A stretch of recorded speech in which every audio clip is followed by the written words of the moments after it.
So my video for today to help me remember our lecture is on 25 cognitive biases. I'm making this video so I can remember 10 of these. Let's see. So my first one that I didn't really have trouble remembering it, but I do think it is important because I do not want to fall into this. It is the overconfidence effect. I never want to have so much, or I never want to overestimate my ability or my abilities. I want to know at all times what I am capable of doing. So the overconfidence effect, also is called the above average effect. It says that an example is more than 50% of the population might think they have above average intelligence, but they cannot all be right. Yes.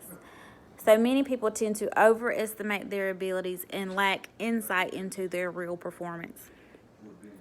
I don't think this is a good category to fall into. I think that overestimating your abilities will lead you into a real bad place at some point in time. The next one is the Dunning-Kruger effect, which I feel like this is the complete opposite of the overconfidence effect. The Dunning-Kruger effect states the more you know, the less confident you're likely to be. So the more you know, the less confident you're likely to be.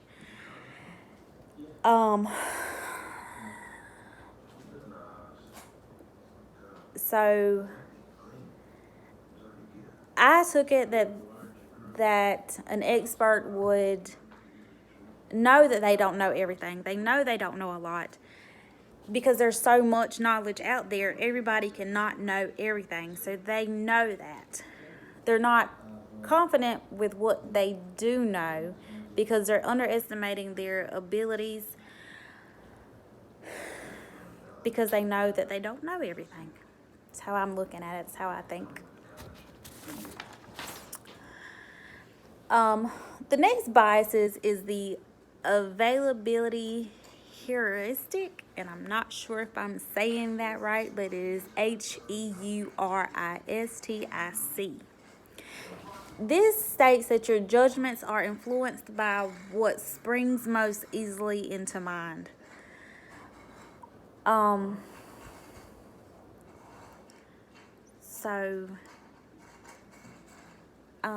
This one I had a hard time with, but an example that was used is when we see news reports about homicides, child abductions, and other crimes that are being reported. It makes us believe that these events are much more common than they actually are. I had an instructor one time, and I do not remember their name, but they said that a long time ago, before there was news, before there was reportings, before all the bad things were reported in the newspaper every day, these murders, these homicides, abductions, all this was going on. But we didn't hear about it because we didn't have the sources like we do today. We didn't have TVs. We didn't have the news reporting every day. We didn't have Facebook. We didn't have the internet. So today we have all this stuff. We have all the social networkings. We have TVs, internet. We have everything. So it can be more easily reported. Therefore, it causes us to think that these things have gotten worse when they actually have not. It's just being reported more. Okay.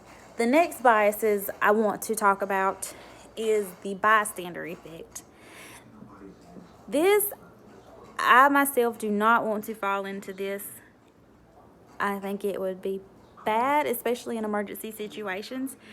The bystander effect is you presume someone else is going to do something in an emergency situation. I'm going into the nursing field, and it would not be a good idea or a good thing for me in an emergency to go into this bystander effect. I need to be able to take action immediately. I do not need to think someone else is going to come do what I need to be doing. I need to go ahead and start CPR, not wait on someone else to come start it. Or if I'm on the side of the road and I see a wreck, I don't need to think, oh, someone else is going to call 911. No, I need to go ahead and call 911. That's for anybody. You know, you need to go ahead and go into action, not be a bystander. The next biases is in-group biasing. This states that you unfairly favor those who belong to your group. So you may be in a group project, or you may be in a clinical group, you may be on some type of team, a sports team, anything like that. And it's saying that you unfairly favor those who belong to your group. I guess because you know them, you're friends with them, you're with them a lot, you spend time with them. When in actuality, you need to not show favoritism just because someone is in your group. You need to be open and respect everyone.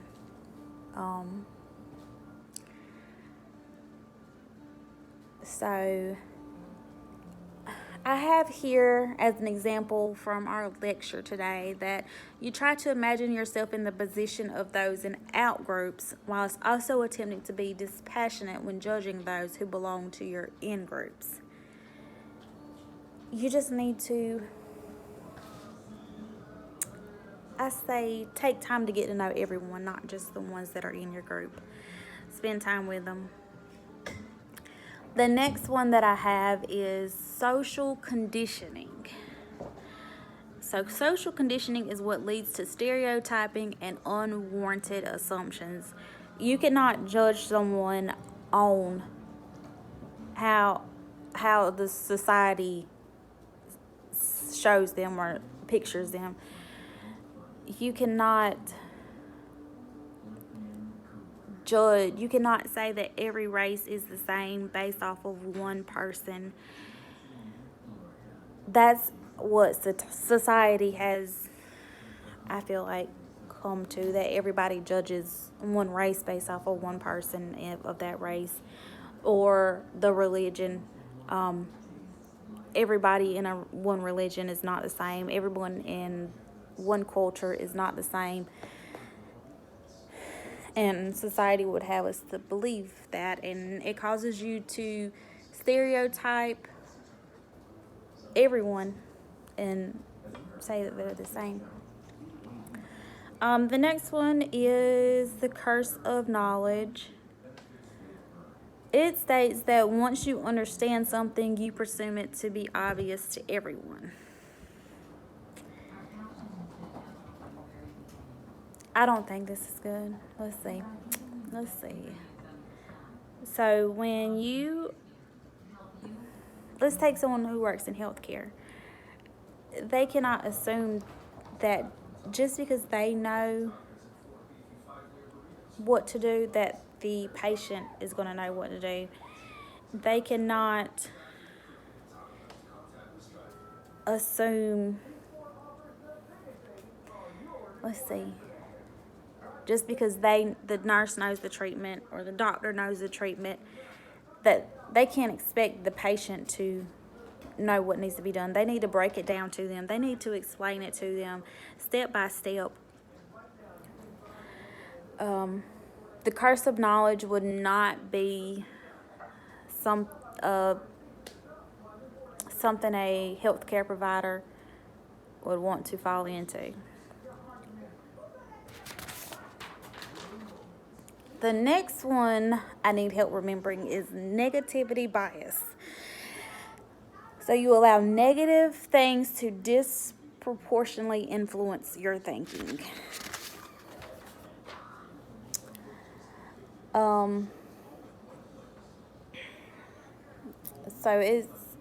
Let's see.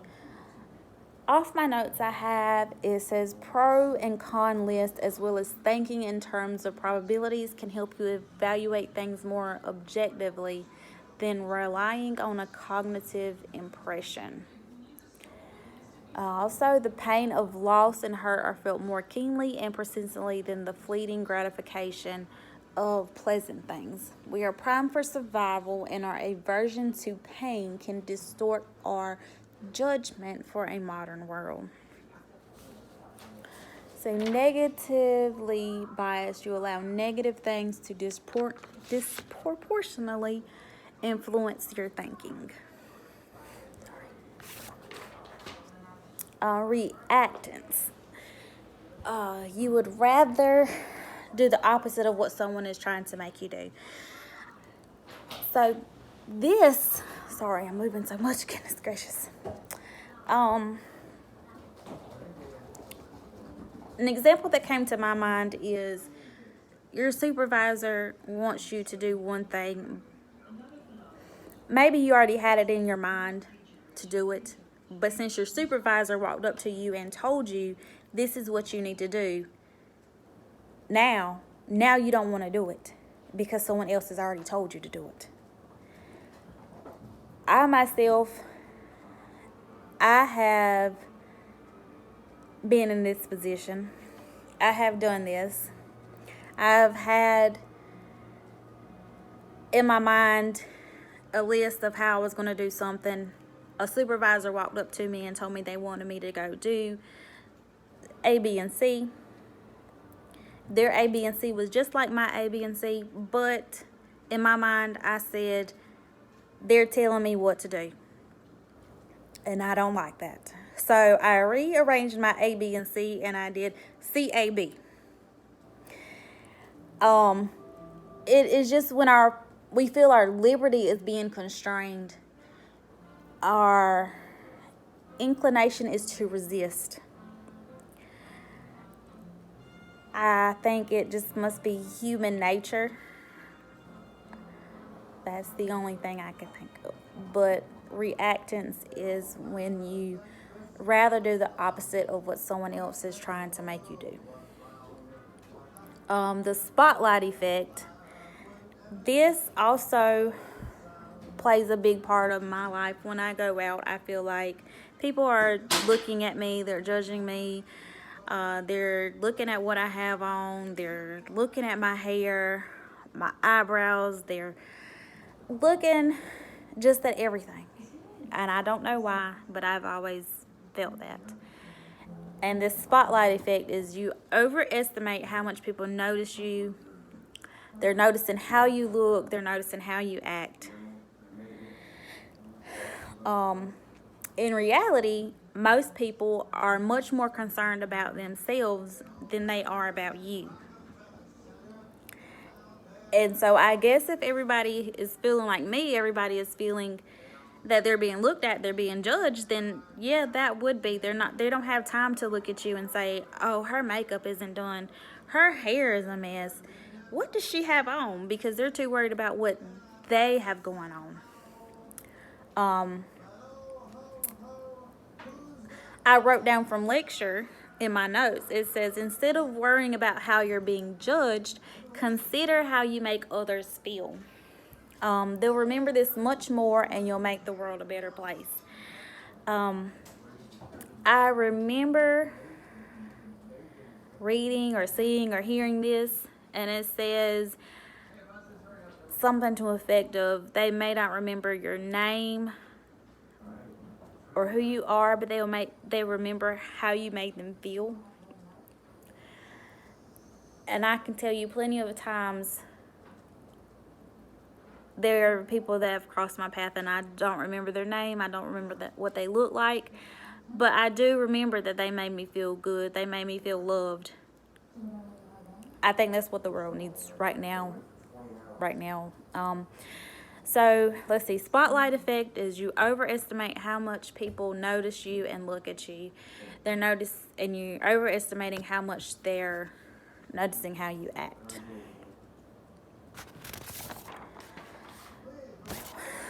Okay, so that is all that I have from this lecture.